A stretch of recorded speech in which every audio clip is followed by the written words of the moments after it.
Muy buenos días. Continuamos transmitiendo desde el Centro Internacional de Negocios de Cancún esta cumbre de negocios en su 17ª edición. En estos días se han desarrollado importantes temas. Estamos transmitiendo en vivo a través de la radio y la televisión, redes del Sistema Quintanarroense de Comunicación Social. En esta ocasión le tocará el tema es México-Brasil. ¿Podría un acuerdo comercial ayudar a abrir una nueva página entre los dos países? De seguro que suena interesante, así que los invitamos a que nos acompañen en este día que al final será clausurada esta cumbre de negocios. Un acuerdo más adelante con Estados Unidos, esto fue hablado en la visita del secretario de Comercio a Brasil. Entonces, es un momento para volver a preguntar por qué estas dos economías que celebran acuerdos de libre comercio con, yo diría, los otros parceros económicos importantes no logran hacerlo entre los dos. Tenemos acuerdos, en verdad tenemos acuerdos, yo diría, muy tímidos, muy modestos, ¿no? Pero la cuestión es, ¿hay estructuralmente algo que sea una barrera a un acuerdo de libre comercio entre Brasil y México? Bueno, la gran cuestión es esta: ¿cuán complementar o cuán competitiva, concurrentes son las dos economías? Yo diría que hay un elemento, sí, de competición entre las dos, por el hecho que somos países desarrollados de un tamaño significativo en la región, ¿no? Con una capacidad industrial en sectores que son más o menos coincidentes, ¿no? Pero yo diría, a pesar de esto, tenemos muchas complementariedades también. Cuando hablamos, por ejemplo, Brasil y México son dos países que tienen un sector automotriz fuerte, y con esto hay una posible pelea por mercados o entre los dos mercados. Pero cuando miramos la estructura del sector automotriz de México y Brasil, vemos que son estructuras muy diferentes. México especializado en autos de lujo, ¿no? Mirando principalmente el mercado de Estados Unidos, que es el gran mercado para autos de México, y Brasil con una producción de autos chicos, ¿no? Autos que llamamos populares, porque mira mucho hacia el mercado brasileño y el mercado sudamericano. Entonces, bueno, hay elementos de competición, pero hay elementos de complementariedad. Por ejemplo, hablan del sector textil también. Bueno, Brasil tiene una especialización que es muy buena en hilos de algodón, mientras México tiene una gran especialización en hilos sintéticos. Entonces, hay que explorar estos elementos, yo diría, de complementariedad. Recientemente yo, con un contacto muy frecuente con mi ministra de Agricultura, Teresa Cristina, que estaba muy preocupada con el sector de arroz en Brasil, logramos con México encontrar yo diría, una convergencia de intereses, porque México tenía interés en exportar frijoles para Brasil, con estoques muy altos acá en México, y Brasil tenía todo el interés también de exportar arroz para México. Entonces, hay dentro de un cuadro general, yo diría, de competición, hay muchos elementos de convergencia. Pero esto sería suficiente para salir del estado donde estamos, que es un acuerdo de complementación económica, el 53, que es muy modesto, con cobertura de solamente 12% de las líneas arancelarias del comercio bilateral. Al mismo tiempo tenemos el ACE 55, que es el acuerdo automotriz que implementamos. Había dudas si Brasil iba a implementar el libre comercio para autos y autopartes ahora en marzo de este año. Y Brasil logró hacerlo, ¿no? Tenemos la negociación de reglas de origen. México quiere reglas un poco más flexibles, pero el libre comercio de autos está. Pero esto no hace, yo diría, una estructura suficiente de liberalización entre México y Brasil que esté a altura de las relaciones económicas y del poder de las dos economías. Y por esto estamos negociando lo que llamamos la ampliación del ACE 53, ¿no? Ustedes saben que Brasil negocia los acuerdos de libre comercio con Mercosur, pero hay un waiver, hay una excepción para algunos países, y México es el caso. El ACE 54 que tenemos con México permite que cada uno de los países de Mercosur, Brasil, Argentina, Paraguay, Uruguay, tenga una negociación paralela con México. Y es esto que fundamenta esta negociación que tuvimos anteriormente del 53 y 55. Pero el 53, hablando muy francamente, ya es casi un adulto. Es un acuerdo de 2002 con cobertura de, o sea, tiene 17 años, ¿no? Un acuerdo que cubre solamente 12% de las líneas, concentrado en el sector químico, o sea, muy insuficiente para lo que necesitamos las dos economías en términos de apertura. Y por eso estamos desde el 2016 negociando la ampliación de la CE 53. Ustedes preguntan, ¿hay posibilidades de llegar a un acuerdo ambicioso? Bueno, si dependiera de Brasil, hablando muy francamente, y esto ya pusimos incluso en comunicados de prensa en Brasil, Brasil llegaría a un acuerdo de libre comercio con México, ¿no? Pero sabemos de algunas sensibilidades de México, ¿no? En algunos sectores, el sector agrícola en particular.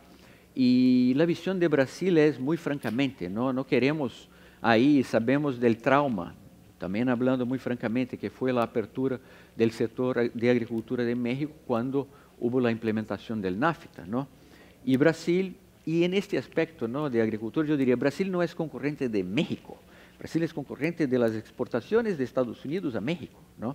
Y la verdad lo que queremos no es naturalmente reemplazar su gran parcero, que es Estados Unidos, pero en verdad ocupar yo diría una proporción chiquita, ¿no?, del gran volumen de exportaciones de Estados Unidos a México, incluso porque esto es necesario para México. Vemos, por ejemplo, yo voy acá a citar un ejemplo de un sector, el sector de pollo, ¿no? Las importaciones de pollo de México, y es un elemento fundamental de la dieta del pueblo mexicano, las importaciones vienen, bueno, en gran mayoría de Estados Unidos, 85% de las importaciones. Y tenemos un cupo, Brasil tiene un cupo que en verdad no es para Brasil, es un cupo para terceros países, que es ocupado fundamentalmente por Brasil. Cuando estes 15% que Brasil exporta a México, del total de importaciones de pollo de México, cuando el cupo acaba, como recién acabó, teníamos un cupo de 55.000 toneladas, acabó. ¿Qué pasa en México?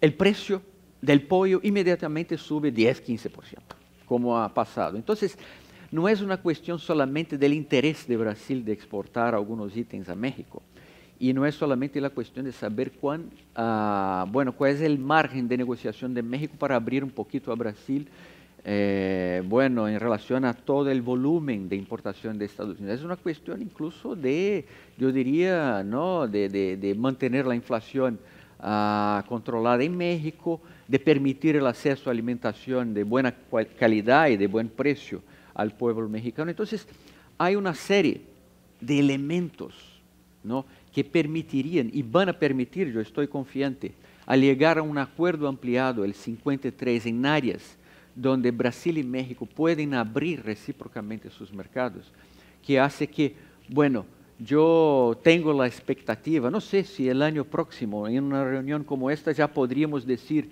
llegamos a un acuerdo, porque cuando hablan que Brasil lanzó la idea de acuerdo de libre comercio, y esto va a tomar mucho tiempo, hay que decirlo, estamos en intentos de ampliar el ACE 53 desde que en verdad establecemos el acuerdo.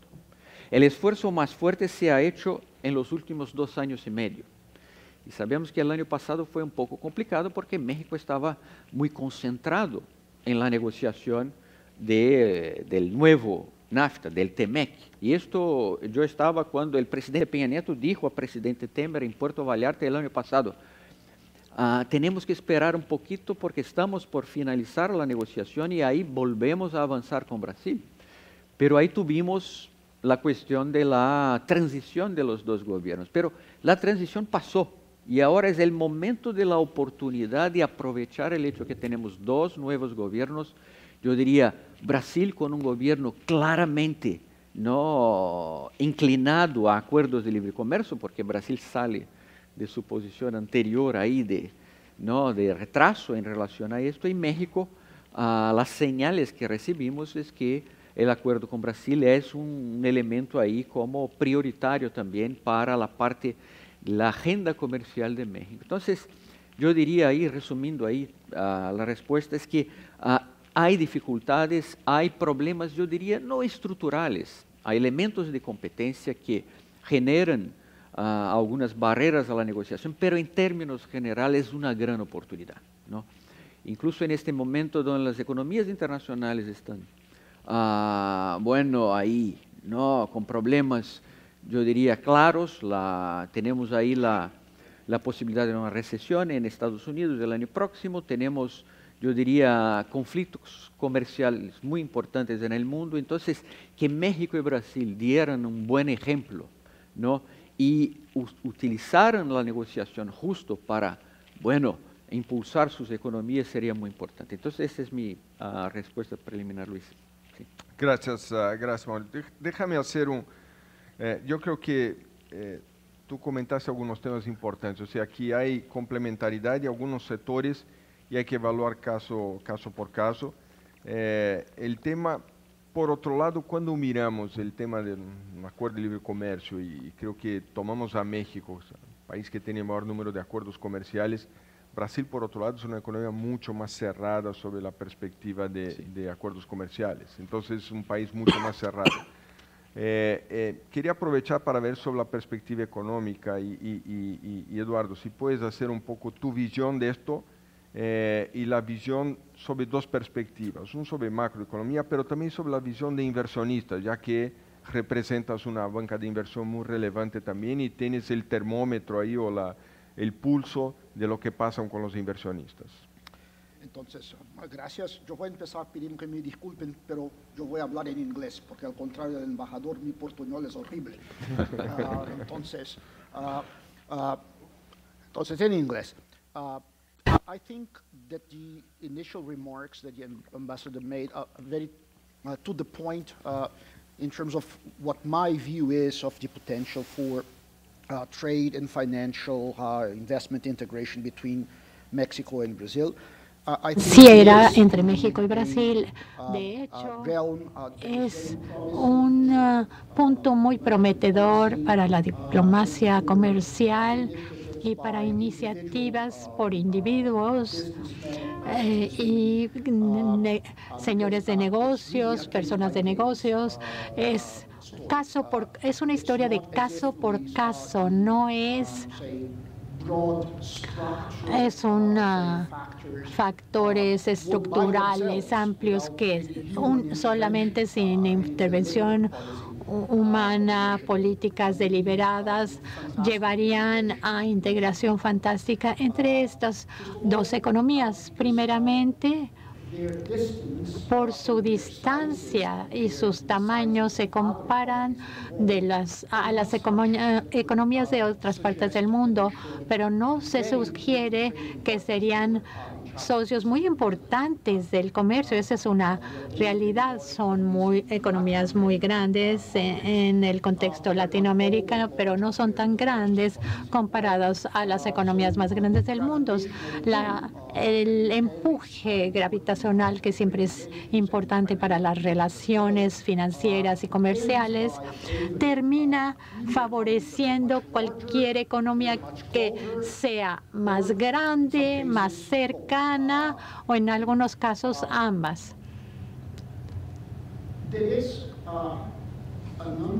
Hay un número de dimensiones en las cuales esta lógica gravitacional crea o puede romperse y los países podrían estar más cercanos en términos de sus relaciones económicas. Entonces se sugería con esta lógica gravitacional, pero desafortunadamente no parece que han estado presentes en las relaciones bilaterales entre Brasil y México. En mi entendimiento, una posibilidad es que las economías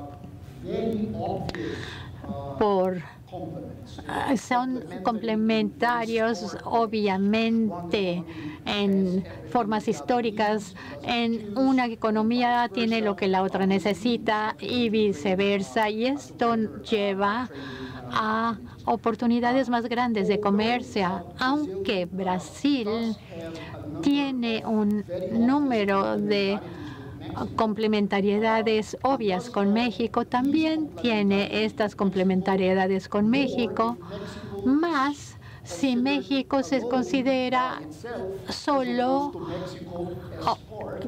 contra México como un régimen integrado en Norteamérica, como mencionó el embajador.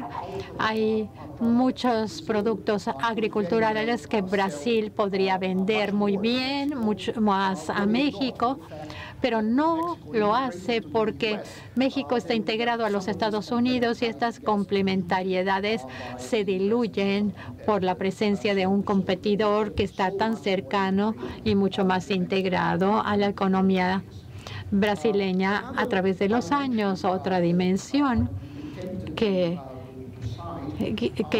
tenemos que comentar también es la dimensión política. A veces los países están distantes, pueden estar no lo suficientemente grandes para tener este empuje gravitacional en lo que se refiere al comercio, pero tienen simpatía ideológica entre los gobiernos y se acercan por iniciativas políticas, y esto termina para una mejor integración que más allá de las consideraciones económicas. Esto no ha sido el caso con Brasil. Parece que estamos en diferentes ciclos. Cuando Brasil va hacia la izquierda, México va a la derecha, y cuando México se va a la izquierda, el Brasil va a la derecha, y esto es un motivo que se añade a la proximidad y a las alianzas ideológicas, y las simpatías no han estado presentes en el caso de Brasil y México. Entonces, regreso al punto inicial. Con estos determinantes macroscópicos, sugerirían que estos dos países deberían de ser muy importantes el uno al otro como socios comerciales o financieros. Se tiene que hacer caso por caso. Hay que identificar las oportunidades, los sectores donde hay complementariedad, donde hay intereses comunes, por las razones como las que mencionó el embajador, por ejemplo, el comercio del pollo, las aves. Y son oportunidades de ese tipo. No es nada más confiando en permitir la integración natural entre las dos economías para que crezcan ellas mismas.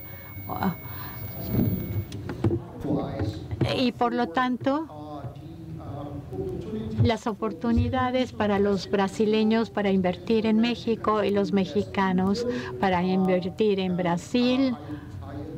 Estoy de acuerdo contigo, Luis, que hay un sentido de familiaridad con muchas dimensiones de cómo los negocios funcionan en los dos países. Tenemos mucha integración en lo que se refiere a las personas que en los negocios. Aquí tenemos un negocio aquí, hay unos negocios allá en la audiencia. Entonces, hay esta familiaridad y esta dimensión que ayuda al caso. Pero realmente, para ser cándidos con ustedes, el juego grande o el juego mayor no es tanto en las oportunidades para inversión. El macrojuego no es la oportunidad de inversión de los mexicanos en Brasil o lo de los brasileños en México. Es la disputa entre los dos países que están buscando atención en mercados globales y en la disponibilidad de los fondos globales para la inversión en cualquiera de las dos economías.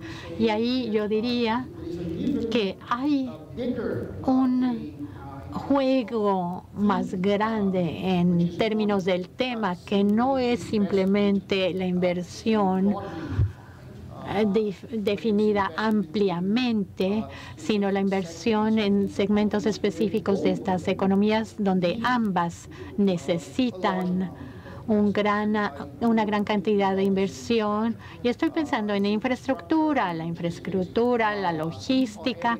Estas son áreas en que ambas economías quieren mejorar la disponibilidad de estos equipos para sus economías, y ambas economías tienen que confiar en inversión extranjera, y entonces la disputa es ver a dónde van a ir los recursos.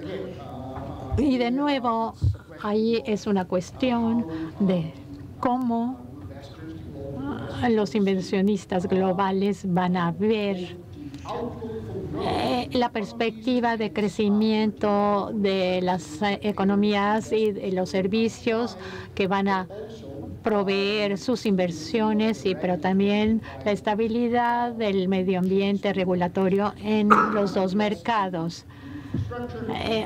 Y si invertimos en infraestructura, este es un sector regulado y la regulación necesita verse por el gobierno, no hay escapatoria, y lo importante es que esos dos países traten de unirse para los inversionistas potenciales y que se mantengan las reglas acordadas, no hacer las reglas atractivas, pero estables.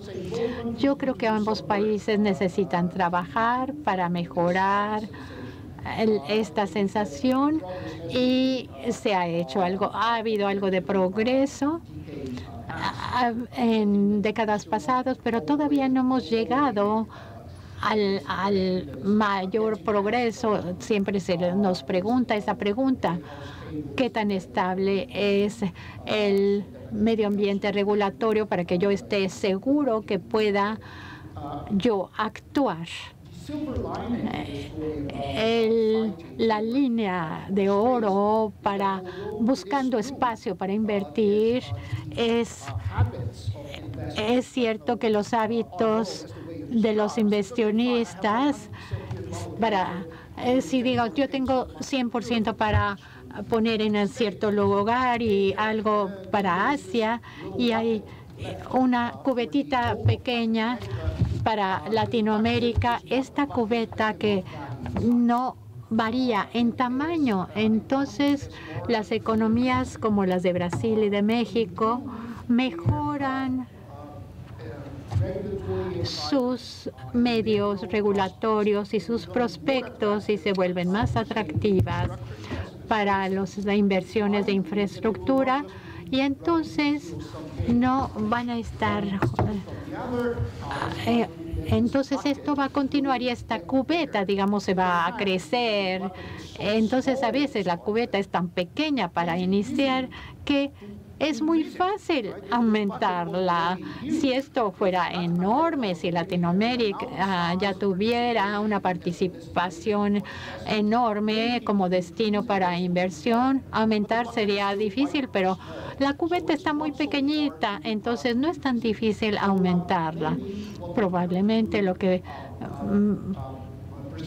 van a percibir los dos países es que ellos van a luchar para esta cubeta de tamaño fijo, pero juntamente deben de contribuir para aumentar el tamaño de esta cubeta, y eso es lo que yo diría que es el aspecto más relevante de todo este inversión, dadas las prioridades para el desarrollo de México y de Brasil.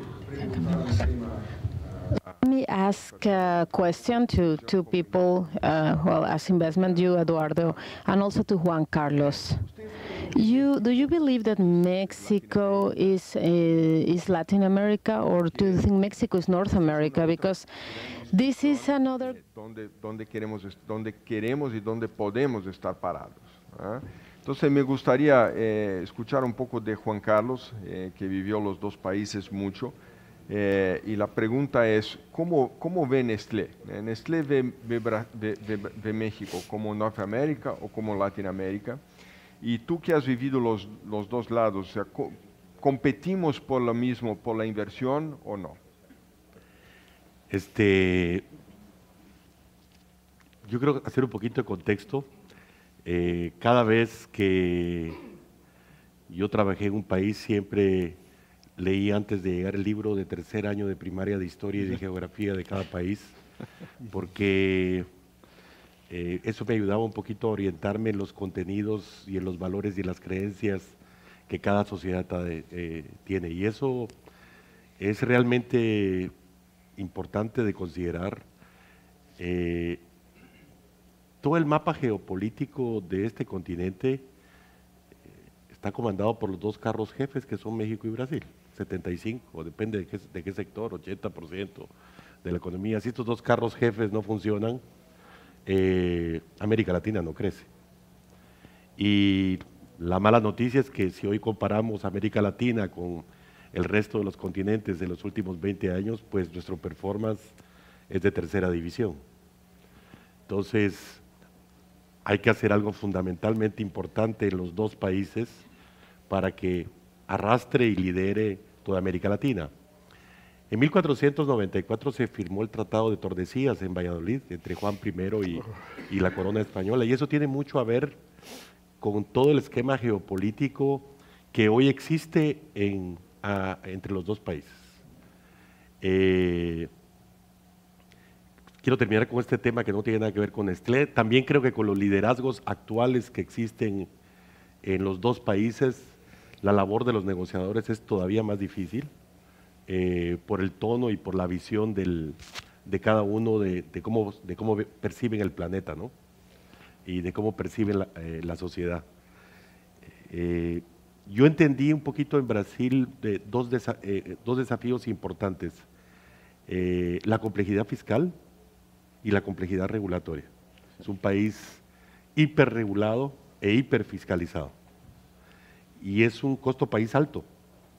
Lo hace caro Brasil. Construir una fábrica en Brasil cuesta en nuestro sector entre 20 y 30% más la misma fábrica que en México.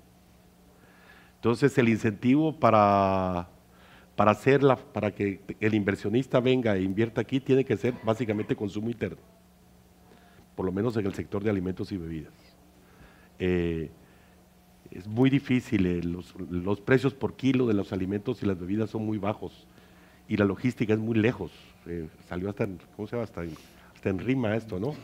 Eso es hipercomplejo. Productos de altísimo valor agregado, Nescafé Dolce Gusto, Nespresso, etcétera, creo que tienen posibilidad de viajar bastante mejor que un bote de leche que además está hiperprotegido.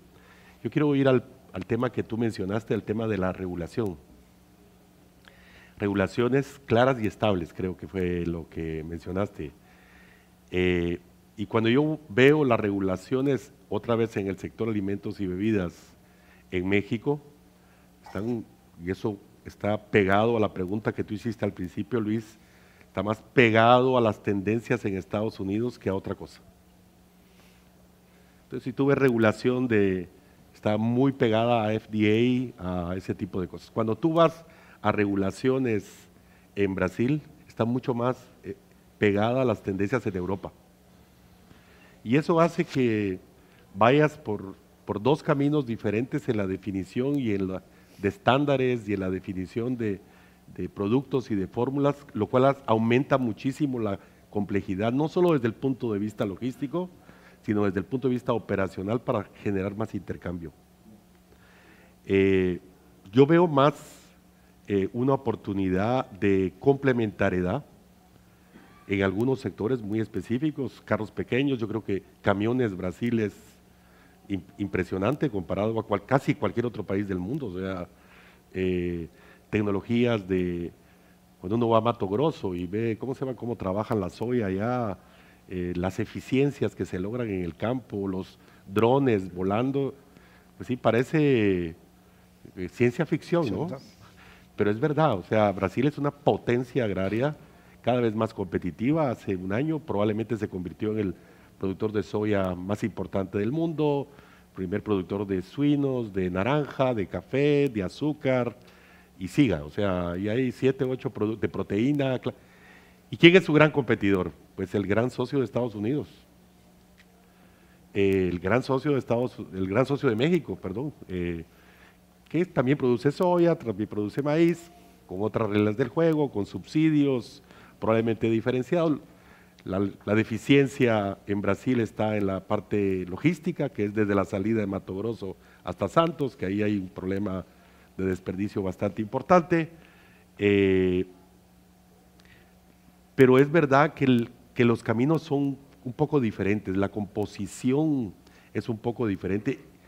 Yo creo que definitivamente hay que hacer algo para aumentar las inversiones y que los dos países crezcan, porque yo vengo de Guatemala y si ustedes crecen, a Guatemala le va a ir bastante mejor.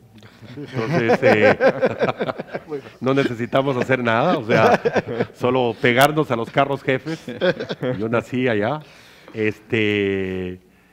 pero no es una cuestión solamente de incentivos, es una cuestión, no solamente es economía, es una cuestión geopolítica importante. La visión de Brasil, de Mercosur. Yo soy, embajador, el que cuida de todos los que están acá, es un poco diferente de la de México. México, sí, no, con Centroamérica y con el Caribe, cuando sí, sí, cuando no, no, cuando pueden nos meten 5 goles y cuando quieren perdemos 1-0, ¿verdad? Brasil es el único país del mundo donde juega una final de la Libertadores de América, Corinthians contra River Plate, y todos los equipos paulistas van por River Plate. Entonces hay temas... Todos los otros, ¿no? Todos los otros, perdón, ni siquiera... Para un extranjero eso es insólito, es verdaderamente insólito, o sea, pretender ver un juego de fútbol de Real Madrid con el Barcelona es muchísimo más difícil que ver un partido de Corinthians contra Sao Paulo. Y cuando hablamos de fans, Flamengo tiene más de 50 millones registrados de fans y Corinthians cerca de 30. No hay otro país en el mundo no hay otro equipo en el mundo que tenga eso. No aparece tanto en la prensa, pero ni el Real Madrid ni el Barça. Entonces son valores, culturas, visión geopolítica, soccer, creencias en Dios, candomblé, bla, bla, bla, etcétera, totalmente diferentes.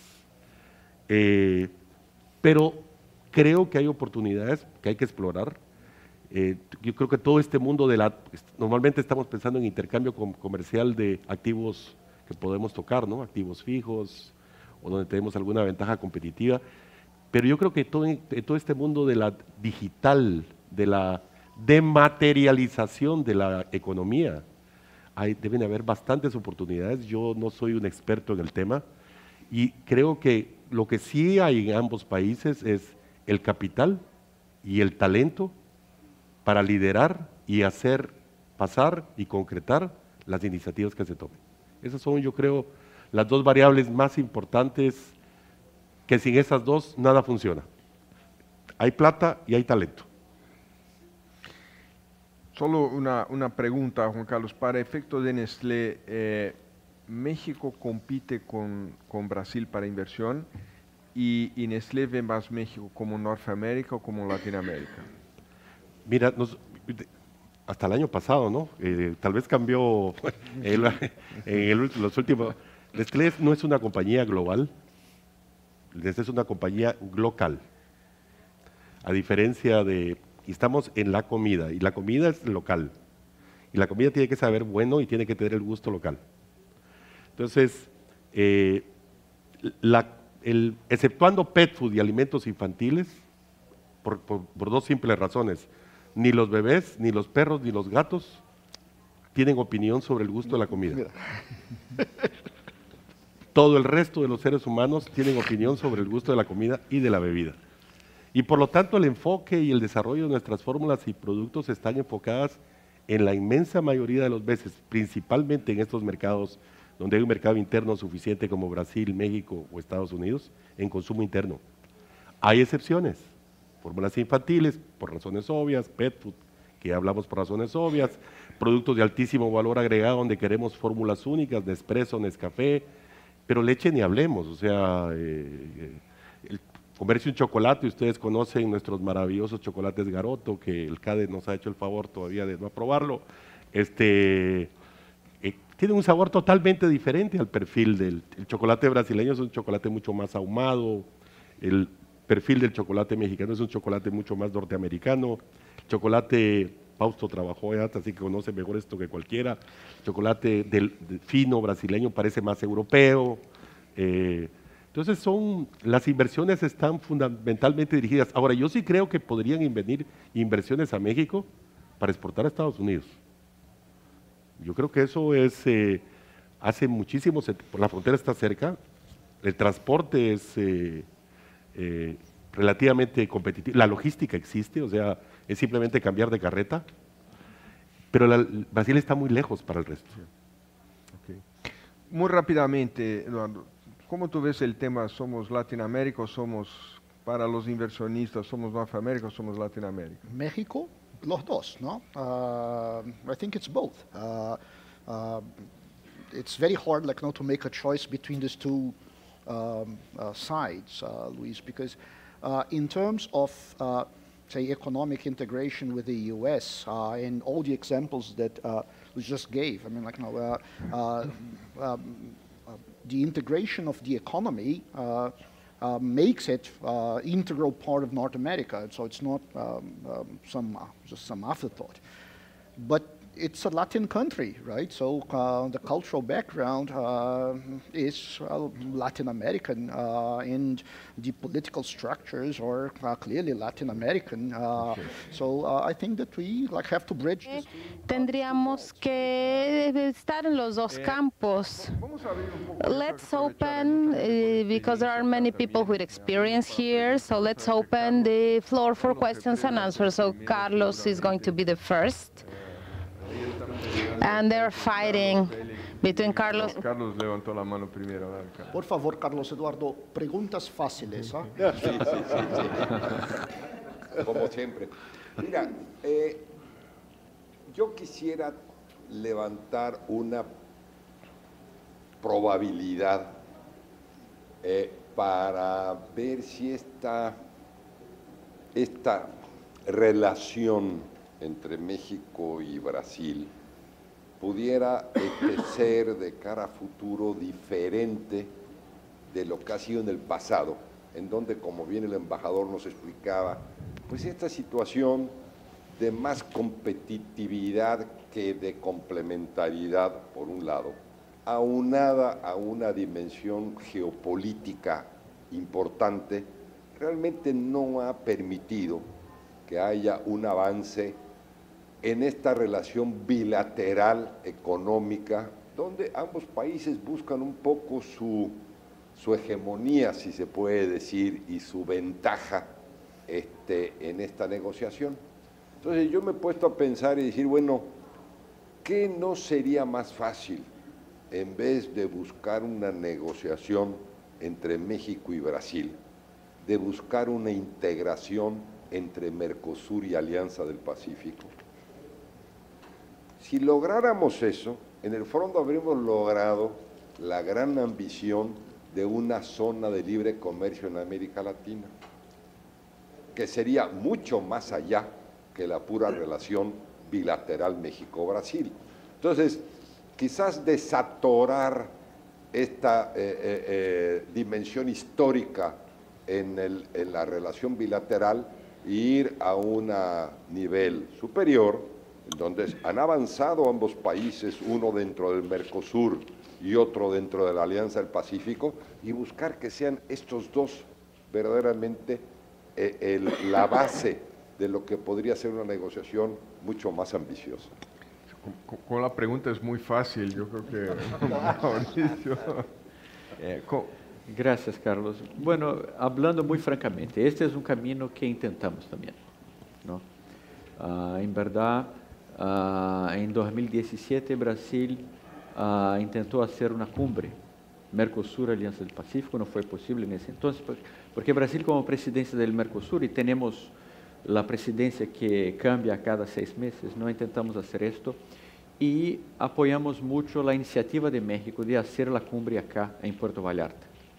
Hicimos reuniones en este sentido, pero ¿qué pasa? Mi visión sobre esto, ¿no? En verdad, todos los países de Alianza del Pacífico y Mercosur ya tienen acuerdo de libre comercio, ¿no? Y digo más, por ejemplo, los acuerdos de libre comercio de Brasil con Chile y Perú son más profundos en términos de cobertura que los acuerdos que tienen los países de Alianza del Pacífico entre ellos. En verdad, ya hay mucha integración, yo diría, con ejes bilaterales, ¿no? Y en esto ya hicimos todo. Lo que falta es justamente la integración Brasil-México. Brasil está abierto a este camino también. Decimos esto en Puerto Vallarta, decimos antes, y Brasil, hablando muy francamente, el país que más está apoyando la idea de acuerdos regulatorios entre Alianza del Pacífico y Mercosur. Pero sabemos que en realidad lo que falta, ¿no?, para que esto se concrete es justamente la integración entre las economías de Brasil y México, ¿no? Entonces, el problema es que para la Alianza del Pacífico y para Mercosur, un requisito es la negociación bilateral. Por ejemplo, ¿qué país quiere entrar hoy en la Alianza del Pacífico?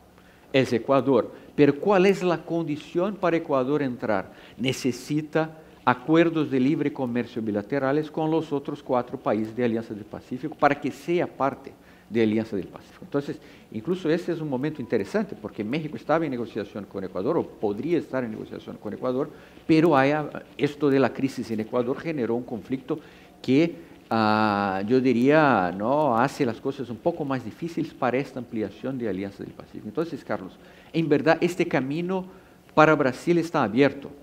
Pero hablando muy francamente, como la estructura de los dos bloques, ¿no?, es una estructura que es fundamentada en concesiones bilaterales, en ejes bilaterales de desgravación, como llamamos, entonces sería necesario que México y Brasil hicieran su tarea de casa antes, ¿no?, que sería negociar un acuerdo más profundo, ¿no? Embajador, entiendo lo que me dices, pero si veo la ambición de la Alianza del Pacífico, que es mucho más allá que una ambición comercial, con el libre tránsito de personas, con el libre tránsito de tecnología, con el libre tránsito de capitales, inclusive con el objetivo de una integración de las bolsas de valores. O sea, vamos a decir, esto es sumamente ambicioso. El Mercosur también es sumamente ambicioso. Se ha quedado corto, pero conceptualmente es muy ambicioso. Yo creo que realmente sentar la dimensión filosófica del Mercosur con la dimensión filosófica. Secretaría del Bienestar, Indesol, PAEMEF, IQM y el SQCS te invitan a participar en la convocatoria Vivas y Libres. Al estudiantado en diseño, mercadotecnia, ciencias de la comunicación afín, así como a profesionales recién egresados y a estudiantes universitarios, a presentar propuestas para el desarrollo de una campaña publicitaria de difusión y concientización de la prevención de las violencias contra las mujeres con enfoque de género e interculturalidad. Consulta las bases de participación en iqm.gov.mx o acude a las oficinas del Instituto Quintanarroense de la Mujer en tu municipio. Cierre de inscripciones 25 de octubre. Gobierno de Quintana Roo, más y mejores oportunidades. Este programa es público ajeno a cualquier partido político. Queda prohibido el uso para fines distintos a los establecidos en el programa.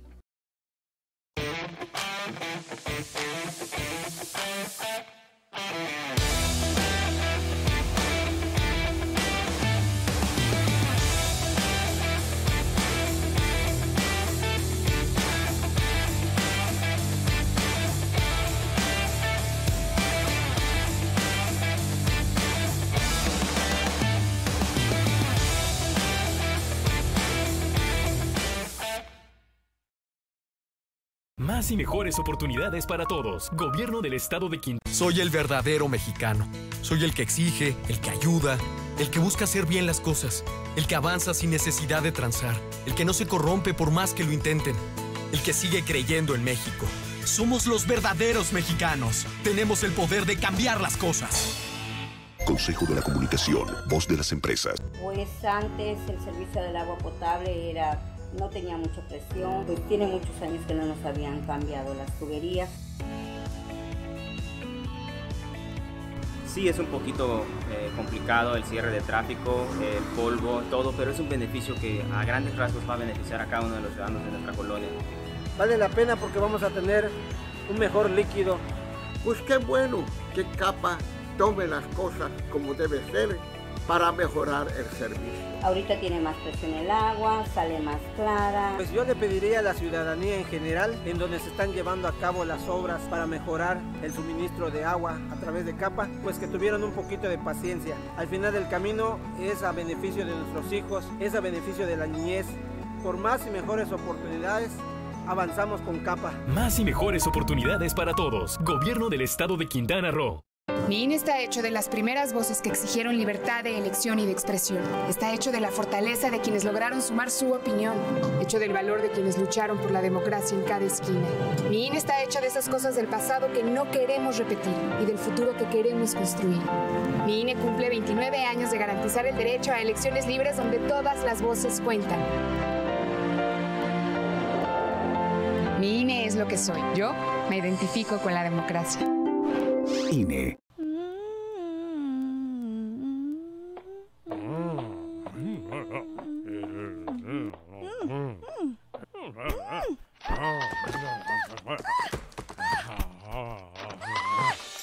Si tienen relaciones sexuales sin tu consentimiento, te acosa y hostiga o te obliga a tener prácticas sexuales no deseadas con o sin la protección de algún método anticonceptivo, esa es violencia sexual.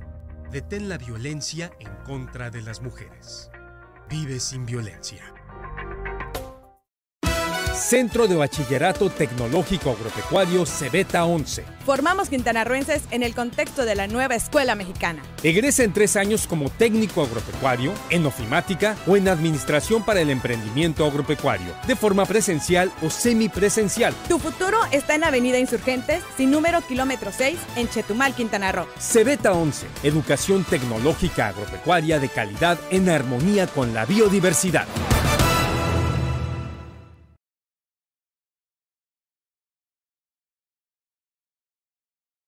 Punto de vista.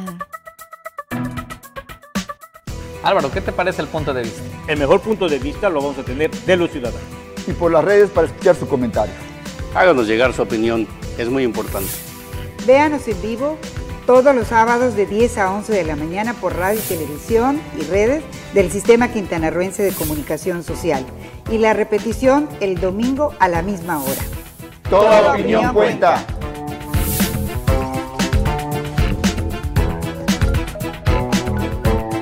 Que ver y valorar. Y cambiando a temas pragmáticos, I liked Eduardo's idea of really looking at how to put the puzzle together in terms of armar el rompecabezas en términos de sectores y ser muy estratégicos para que estas uniones se hagan, porque ahí es donde vamos a tener algunos intercambios interesantes. Y México, interesantemente, el tópico de diversificación no ha salido en esta cumbre donde está centrado, pero México se necesita diversificar geopolíticamente. ¿Cuál es el estatus de ventas de grano de Brasil y de Argentina? Porque eso es central para disminuir la dependencia a los Estados Unidos en términos de importación de granos y trigo de Estados Unidos. Voy a decir algo diferente del embajador. Quiero hacer un comentario esclarecente. Bueno, sobre las importaciones de granos, ahí hablando muy francamente, ¿no? Brasil está listo, como Argentina está lista, vamos a hablar muy francamente, ¿no? En granos, en carnes, en lácteos, los tres. Brasil y Argentina son dos grandes potencias exportadoras. ¿Y qué pasó el año pasado? Y en 2017. México ha hecho, yo diría, señales de posibles aumentos de importaciones. Hicimos un poquito en maíz amarillo y todo esto, ahora un poquito en arroz, pero lo que ha sido una señal para decir, bueno, estamos listos para importar más de Brasil y Argentina porque queremos reducir nuestra dependencia de importaciones de granos de Estados Unidos y todo esto. Esto pasó en un momento cuando México, y ahí hablando entre amigos, ¿no? Cuando México necesitó esto para decir a Estados Unidos, mira, si no tenemos, si quieren denunciar a NAFTA, ¿no? Si quieren hacer un TEMEC que sea muy poco favorable a México, tenemos opciones. Entonces, para México fue útil decir a Washington, vamos a hacer una misión en febrero de 2017 a São Paulo para decir, estamos listos para importar arroz, soya, maíz amarillo y todo esto, porque esto era instrumental para decir a Washington, mira, negocien con nosotros, no crean que, bueno, México no es importante, porque México es un gran importador agrícola de Estados Unidos, entonces ustedes estén preocupados porque Brasil y Argentina pueden reemplazar en parte este mercado, ¿no? Pero después de esto, cuando lograron el acuerdo con Temec, esto no se quedó tan claro, porque México naturalmente tiene su interés de complementariedad muy grande con el mercado de Estados Unidos. Entonces, sabemos que Brasil y Argentina, bueno, aumentaron un poquito sus exportaciones de granos a México, pero lo que queremos en verdad no es reemplazar a Estados Unidos, lo que queremos es que un poco más de espacio en este mercado que es inmenso para importación de granos, de carnes, de lácteos, ¿no? Pero lo que quiero decir es esto, en verdad, si dependiera de Brasil y Argentina, estaríamos mucho más presentes en el mercado mexicano. Y el problema es esto, es que, y esto siempre yo he dicho a mis colegas, interlocutores, autoridades mexicanas, cuando están negociando un acuerdo con Brasil, la posibilidad de un acuerdo de libre comercio, están negociando una ventaja que ningún otro país o grande economía exportadora tiene. ¿Por qué? Brasil firmó con la Unión Europea ahora, pero todavía no ratificó. Va a tomar tiempo, ¿no? El primer país que tenga un acuerdo de libre comercio con Brasil tendrá un mercado casi exclusivo. Porque entre las grandes economías del mundo, y México es una gran economía exportadora, ¿no? Brasil no ha hecho ningún acuerdo de libre comercio con otro, ¿no? Ahora con la Unión Europea, pero es un proceso de ratificación lento, ¿no? Esto quiere decir que si México tiene un acuerdo de libre comercio con Brasil, tiene un mercado casi exclusivo en términos de competición internacional. Cuando Brasil y Argentina quieren entrar un poquito en el mercado de México, no es para tener una ventaja por arriba de los otros, es para level playing field, es para tener un acceso más o menos parecido con que tiene Estados Unidos, Canadá, los países europeos. Entonces, por esto también es importante ver que lo que queremos es un conjunto de condiciones un poco más parecidas, ¿no? Con las otras que otras grandes economías tienen en el mercado mexicano. Por esto yo siempre digo, he dicho a Graciela, a todos, la oportunidad del mercado brasileño no es pequeña, ¿no? Porque es esto, es como si fuera un mercado donde sus grandes competidores van a ser Argentina y Colombia. Son las dos economías que tienen acuerdo de libre comercio con Brasil. Eduardo, tenías un comentario también. Just a clarifying comment, just so that I'm not mistakenly understood as defending. Me equivoqué defendiendo un enfoque caso por caso para la negociación entre el acuerdo entre Brasil y México. Quiero un acuerdo y dentro de las perspectivas de este acuerdo, las oportunidades que van a surgir para integración más grande van a ser identificadas en caso por caso y los argumentos en la negociación para este acuerdo más amplio van a ser más fuertes y podemos identificar las oportunidades caso por caso. No estoy diciendo que negociemos pequeños acuerdos sectoriales, pero lo que se ha tratado de hacer. Félix. Bueno, primero, señor embajador, bueno, todos los panelistas, pero señor embajador, me congratulo que está usted bien enterado de la situación. Yo estoy en el Consejo Nacional Agropecuario en el cuarto de junto, entonces participamos en las diferentes negociaciones. Con Europa, que estamos próximos a firmar, aunque pues hay que hacer un trabajo muy fuerte porque son diferentes países, son diferentes idiomas y solamente cuando pensamos en que tenemos que hacer la relatoría de los acuerdos en los diferentes idiomas se lleva mucho tiempo. Pero hay una situación que es cierto, nosotros estábamos preocupados con Estados Unidos, con el abasto, y queríamos abrir un mercado. Todavía en abril del año pasado estábamos buscando las alternativas con Brasil, con Argentina, etcétera, sobre todo de granos. Creo que ahí no hay que perder la sensibilidad, hay que hacer mucho lobbying hoy, porque eso se olvida. O sea, otra vez ya tenemos un acuerdo. En realidad, el Tratado de Libre Comercio nuevo no afecta casi en nada a lo que es la parte agropecuaria de México, porque los cambios son muy relativos. Algunos se hicieron antes, como en el azúcar, que tuvimos que negociar más azúcar estándar para que la refinen los americanos, el tomate que ya se resolvió, pero yo creo que es el momento que se haga lobbying. Yo recomiendo que hagan ustedes el lobbying a través del Consejo Nacional Agropecuario, con mucho gusto apoyo. Y les voy a recordar una cosa, hablando del tema de Nestlé. Nosotros tenemos un cupo de café y se beneficia Brasil del café. Nosotros estamos importando conilón de Brasil. O sea, no estoy hablando, cuando hablo de nosotros es la industria del café, en términos generales. Existe un cupo, sobre todo en café soluble. Hoy, con la nueva instalación de Nestlé en Veracruz, México va a tener más capacidad instalada en soluble que Brasil. En totales, vamos a llegar a cerca de 112,000 toneladas de café soluble. Nosotros puenteamos, traemos café de Brasil, traemos café de Vietnam, lo podemos traer de manera definitiva y lo podemos traer de manera temporal. Cuando lo traemos de manera temporal nos beneficiamos para reexportar. Y ahí que México hoy día exporta cerca de 22,000 toneladas de soluble, que es más de 1 millón de sacos de 60 kilos. Entonces, esos son los términos en los que estamos trabajando. Y yo creo que ahí también, tema de café, es un tema muy sensible, hoy sobre todo por los bajos precios, y por ahí tienen ustedes que cuidar mucho esto, porque Brasil es altamente productivo. Hicieron una reunión de productores de café allá en Brasil el año pasado, y pues el que difiere, o el que a todo el mundo le echa la culpa de los problemas hoy del precio del café, que están en términos terribles, pues obviamente es a Brasil por su alta productividad. No estoy diciendo que haga otra cosa, simplemente produce mucho y entonces baja el precio. Pero yo creo que el lobbying es muy importante, embajador. ¿Sí? Okay. Entonces, pues ahí estamos a la disposición. Gracias, Feli. Tenemos una última pregunta acá. ¿Qué tal?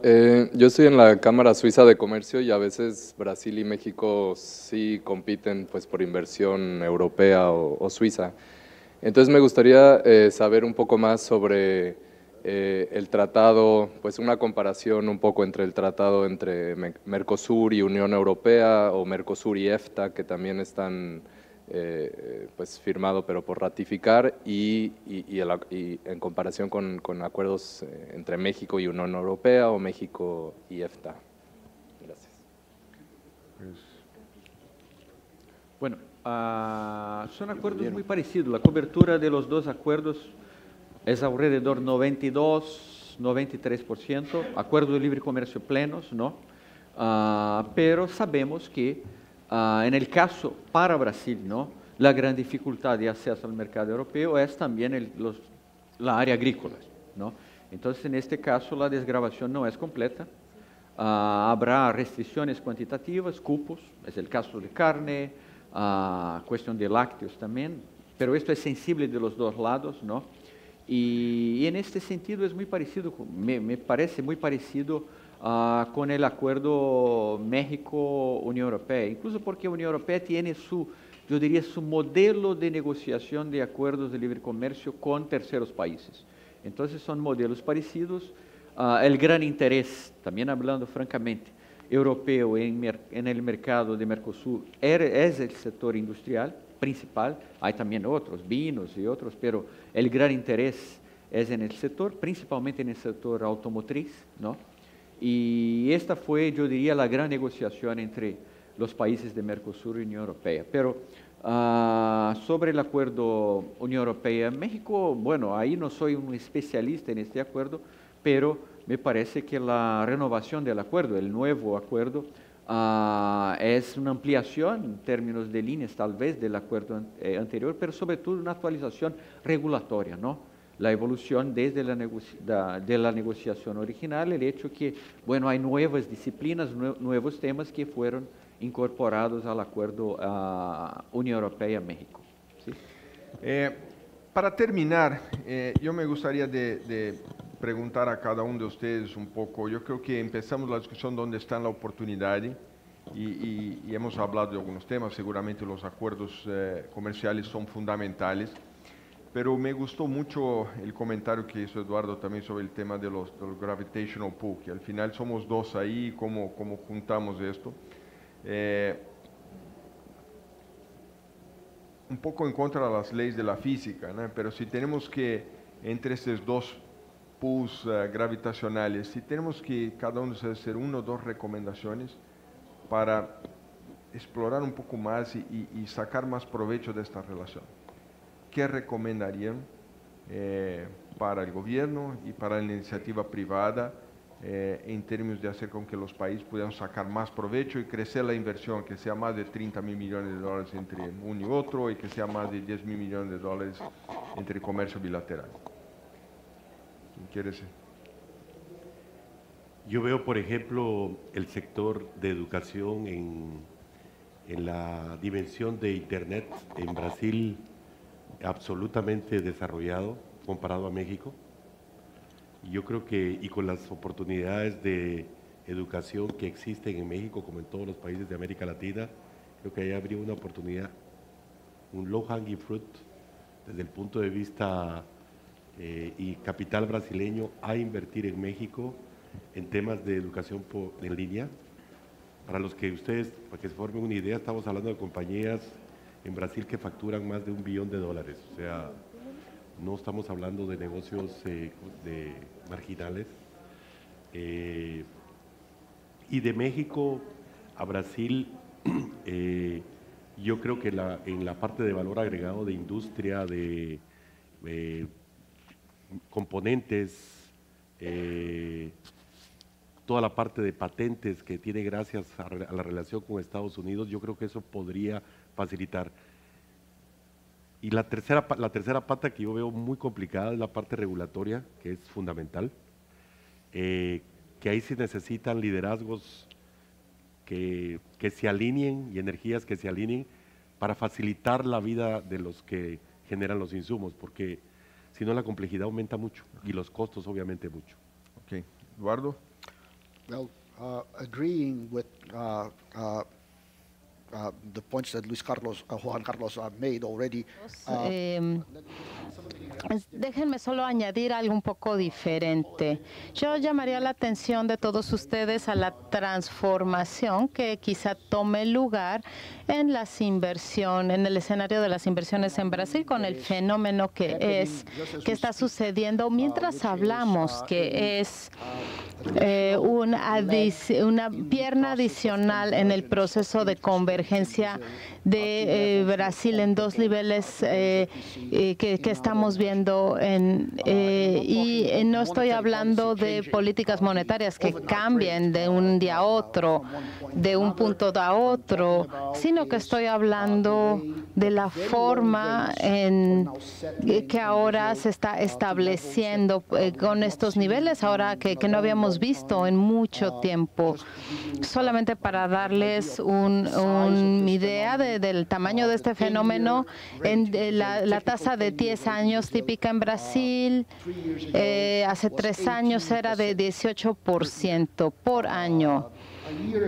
Hace un año fue de 12% y ahora estamos yendo a un 6%. Entonces es un tercio de lo que era hace 3 años, la mitad de lo que era solamente hace un año. Y esto está cambiando el panorama, en términos de la forma en la que las inversiones se van a fondear y hacia dónde se van a dirigir estas inversiones en Brasil, y también está cambiando el apetito de los ahorradores brasileños para invertir en el extranjero. Entonces es de una situación distinta desde el punto de vista de la macroeconomía sobre cualquier cosa que puedan decir desde el punto de vista macroeconómico. Y esto tomen atención, pongan mucha atención. A recommendation, if I had to recommend something to the government and entrepreneurs, is that we have to look to the future. The future is, things are changing, and there are not surface changes, superficial changes. There is a consensus between the economic and political elite that Brazil has to migrate. Muy claro en la reforma de pensiones en Brasil. Creo que hay casi consenso sobre la necesidad, por lo menos, de la simplificación de la estructura tributaria en Brasil. La cuestión del tamaño de la carga tributaria es otra cosa, pero la cuestión de la simplificación, la cuestión de la reforma de pensiones, veo en Brasil como en pocos momentos de lo que acompañé de la historia de Brasil, una casi unanimidad sobre la necesidad de modernización de la estructura económica, principalmente del Estado brasileño, y esto tendrá efectos en el futuro. Por eso yo diría a mis amigos mexicanos también, miren hacia el futuro, porque muchos, los empresarios decían, Brasil es muy difícil, muy complicado, todo esto, todo es tan complejo, es tan específico de Brasil, pero creo que hay un intento en Brasil, y esto está muy claro, de modernización de reglas, la cuestión de la accesión a la OCDE, el hecho que hicimos, el acuerdo de libre comercio con la Unión Europea, todo esto, yo diría, camina en el sentido de un cambio profundo, y esto tendrá efectos de largo plazo. Bueno, gracias. Ok, bien. Gracias, embajador Mauricio, gracias Eduardo, gracias Juan Carlos. Ojalá sacamos algún provecho, algunas ideas que podemos seguir adelante y intentar crecer estos 10 mil millones de dólares a algo más relevante y las inversiones entre los dos países también. Gracias a todos y tenemos un break ahora de 30 minutos, a las 10:30 empezamos ahí la próxima sesión. Gracias a todos.